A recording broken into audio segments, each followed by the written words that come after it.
When you are talking to a child you think is a potential victim, there are some special considerations. They're really important to use when you talk to anyone, adult, adolescent, or a child, but especially when you have someone that you think is a victim of sex trafficking. One is that you have to think about safety. Safety of the child, safety of you yourself, and safety of your staff. If you think the trafficker has accompanied the child to wherever you are, that poses a potential risk. If you talk to the child alone, the trafficker may be wondering what the child is telling you and assuming the worst, assuming that the child is telling you about how evil the trafficker is. And so the trafficker may become aggressive or very violent with the child once they leave the clinic or the agency. You also have to worry about your own safety, if the trafficker is there or if you think the trafficker may come looking for the child. And you have to worry about the safety of your staff as well. So it's important to have safety measures in place, safety protocols for dealing with aggressive parents and other situations. Safety with the child is very important. Talking to the child alone so no one can overhear or listen to things that the child is saying. If the child is with a trafficker, a family member, or with a friend, etc., you need to get them out of the room. An easy way to do this is just say, you know, it's our policy here to interview adolescents alone, so I'm going to have to ask you to step out. There is a waiting room right down the hall. Let me show you to it. And then you can open the door and start escorting them out. Now, you can't force somebody to leave the room, but in most cases they will accept that it's policy. No big deal. This is just what you do with every adolescent, and then they go. It's important to make sure they aren't lurking right outside the door so they can listen in. It's also important that once you have the child alone, to find out whether they feel safe. The child knows better than you do whether being alone with an adult may put them in jeopardy because the trafficker may assume the worst and take it out on them later with violence. So we need to ask the child, do you feel safe talking to me? If you don't feel safe, what can we do to make you feel safe, if anything? Another thing that is highly important to emphasize is confidentiality. If we think we are dealing with a child who is a trafficking victim, if it's in a state where reporting is mandatory, we're going to have to make a report, in which case chances are somebody is going to subpoena or get access to the medical records. So it's important to let the child know ahead of time, before asking all your questions, that you cannot guarantee that nobody else will ever learn about what's going on that you're going to talk about. Perhaps say something like, I'm not going to run out and call your mother or tell her what we talked about, but I can't absolutely guarantee that no one will find out about what we're discussing because I need to write the information in your medical report. And it's possible under law that in some cases, authorities can get access to the record, so that's just to let you know. And then the child knows that. They're not feeling betrayed and they can decide what they want to tell you. It's really important to be very respectful of potential victims. They've been through incredible experiences, have a tremendous will to survive, and they deserve our respect. One way of respecting them is to explain exactly what we're doing so they aren't kept in the dark. It shows respect to say, you know, I'm going to be asking you a lot of questions, probably more questions than any medical providers ever asked you. But the reason I'm doing that is because I really need to know as much as I can to figure out if there are ways I can help you stay healthy and safe. And you don't have to answer these questions at all. It's up to you. But that's why I'm asking them. And then explain why you're doing the genital exam, so you don't just tell them to spread their legs while you do the exam. You're telling them why you're doing it and exactly what you're doing. That shows respect, and it gives them control. A vital thing is to let the patient know that they do not have to answer all the questions they're asked. It's really up to them. They're in the driver's seat here. And then when you get to the point of doing the exam, ask, is it okay if I do a head-to-toe exam? This is what I'm going to do, and this is what it's going to entail. Explain what it is. Get their permission by asking, is it okay if I now go ahead to do the genital exam? This is what it's going to entail, so that they know you're respecting them, giving them control. That makes things go a lot better. Being non-judgmental is absolutely critical as well. Being very open and just listening, asking questions appropriately, but not with any sort of pejorative or judgmental attitude or showing a lot of emotion. Just being very open, understanding, and empathetic is key. And keeping in mind always that the child is the victim, not the offender. We need to think of them as needing services and our help, not needing to be put in jail. A child who is a suspected victim of trafficking needs a medical evaluation as soon as possible. There are a number of reasons for this. It's really important to assess the child's physical health and safety.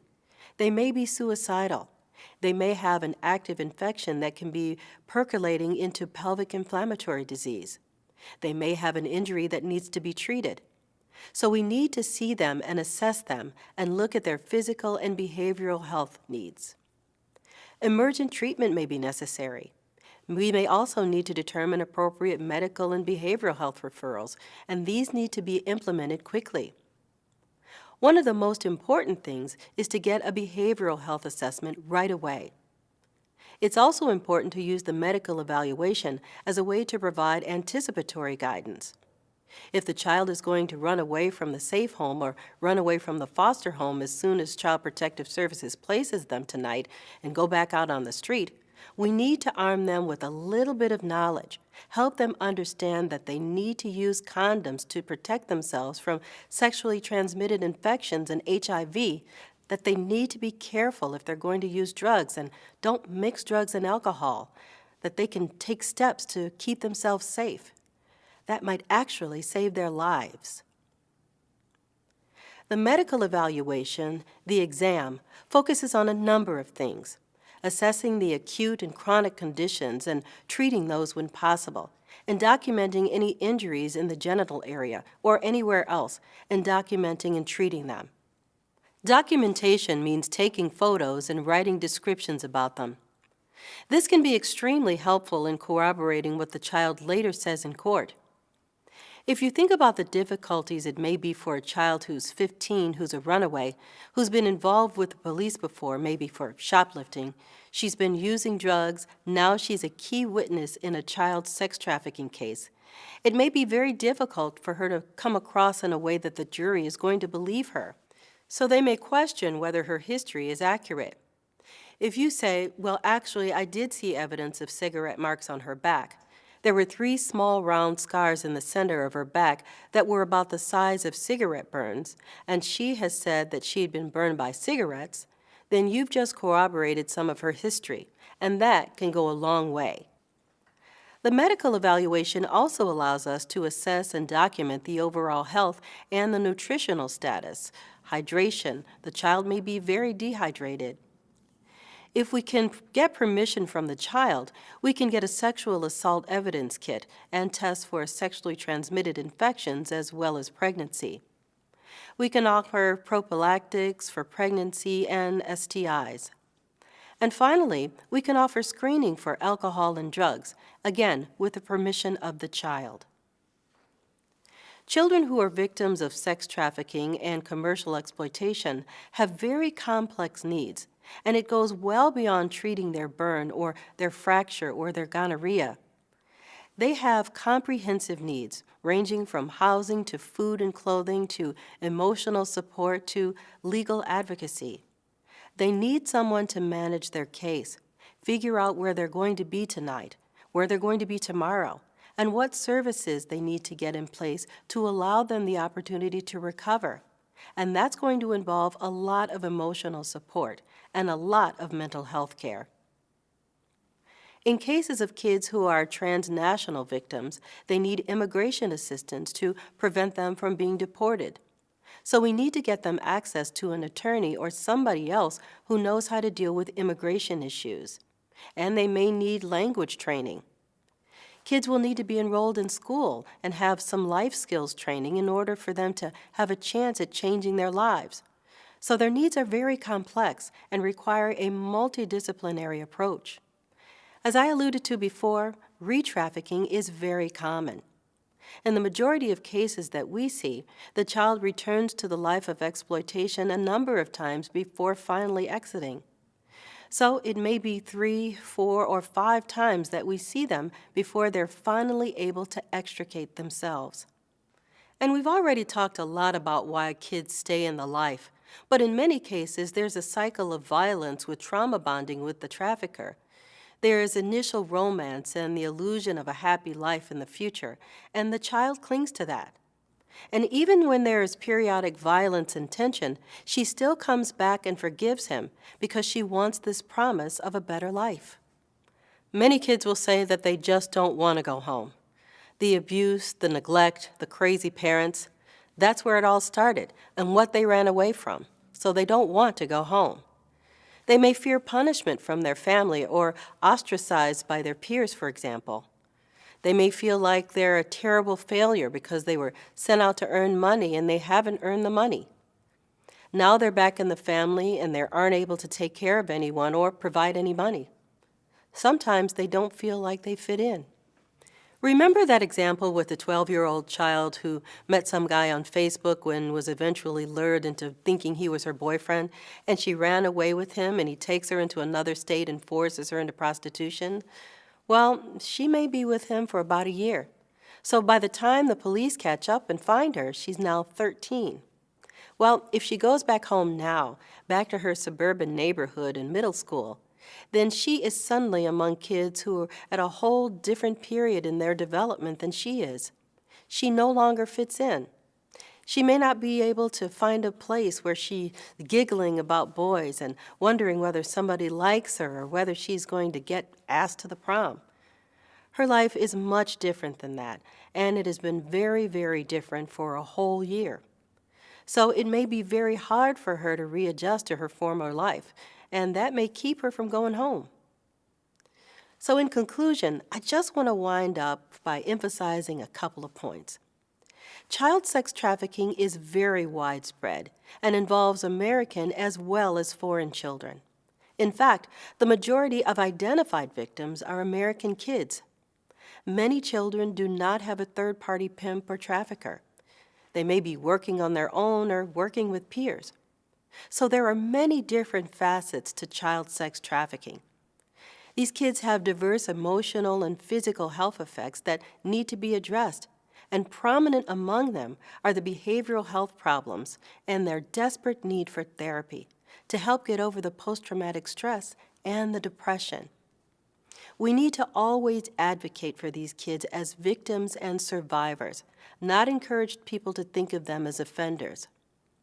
So let's say you make a report, and the person on the other end taking the report says, "Oh, that's a prostitute. I'll send the police and they can arrest her and then throw her into jail." It's our obligation to say, "No, that's not why we're calling. We're calling not to report that this child is a criminal and needs to be sent to jail. We're reporting that the child has been exploited as a victim and needs services."